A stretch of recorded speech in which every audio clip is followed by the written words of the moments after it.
Bismillahirrahmanirrahim. Assalamualaikum warahmatullahi wabarakatuh. Sahabatku, berjumpa kembali dalam Ustadz Aris Wibowo Channel. Apa kabarnya hari ini? Mudah-mudahan dalam keadaan sehat walafiat, senantiasa mendapatkan lindungan dari Allah Subhanahu wa Ta'ala.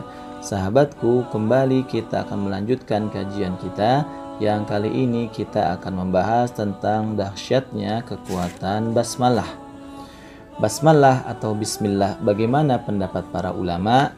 Yang pertama adalah menurut Imam At-Tabari. Beliau berkata, Bismillahirrahmanirrahim yang dibaca di awal aktivitas bermakna aku melakukan aktivitas ini dengan memohon pertolongan Allah, atau aku melakukan aktivitas ini dengan menyebut nama Allah. Tafsir Jami'ul Bayan. Yang kedua, menurut ulama Sayyid Qutb rahimahullah berkata, memulai aktivitas dengan basmalah adalah merupakan adab yang telah diwahyukan Allah kepada Rasulnya, seperti yang tertulis pada awal pembukaan mushaf, dimuat dalam Fi Zilalil Quran. Yang ketiga, menurut Profesor Dr. Wahbah Az-Zuhaili berkata, hikmah ilahiyah dari dimulainya surat Al-Fatihah dengan Bismillahirrahmanirrahim, dan begitu juga surat-surat yang lain selain surat Baro'ah adalah sebagai peringatan penting bahwa setiap yang terkandung di dalam surat tersebut adalah benar adanya.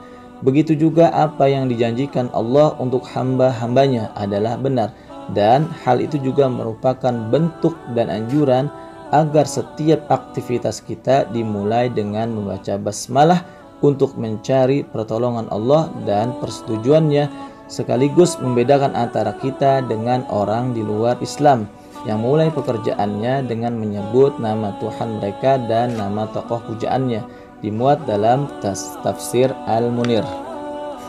Basmalah adalah bagian dari ayat yang ada di dalam Al-Quran. Ia merupakan kalam Allah yang maha agung dan maha perkasa.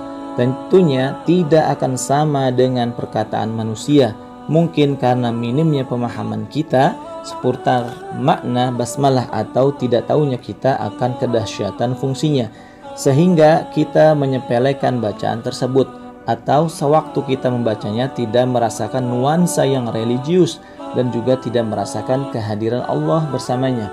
Karenanya ketika kita lupa membaca basmalah di setiap memulai aktivitas dan kegiatan, kita tidak merasa ada sesuatu yang kurang atau ganjil.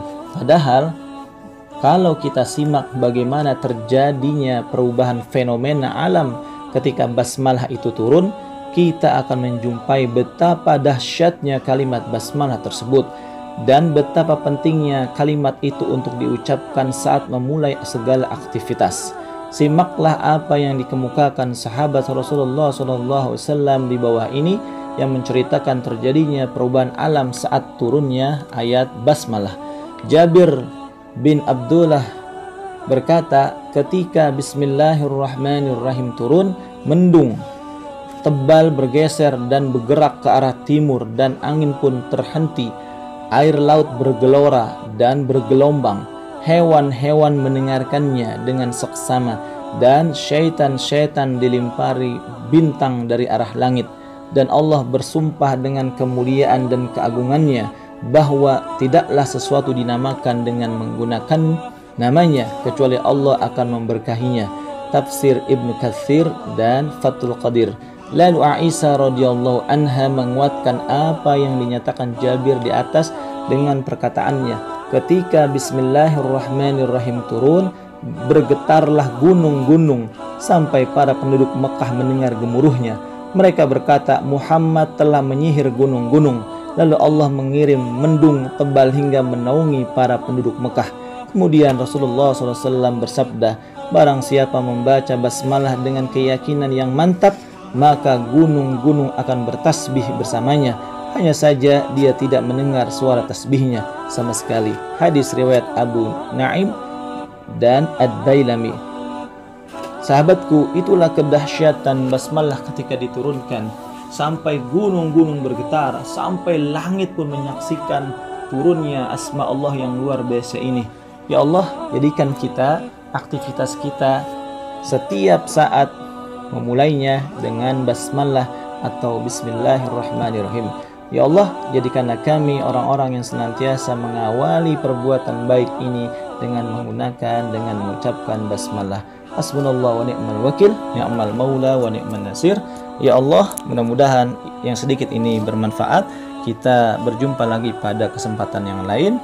Allah alam bisawab. Sahabatku, jangan lupa untuk like, share, and subscribe channel dakwah ini. Assalamualaikum warahmatullahi wabarakatuh.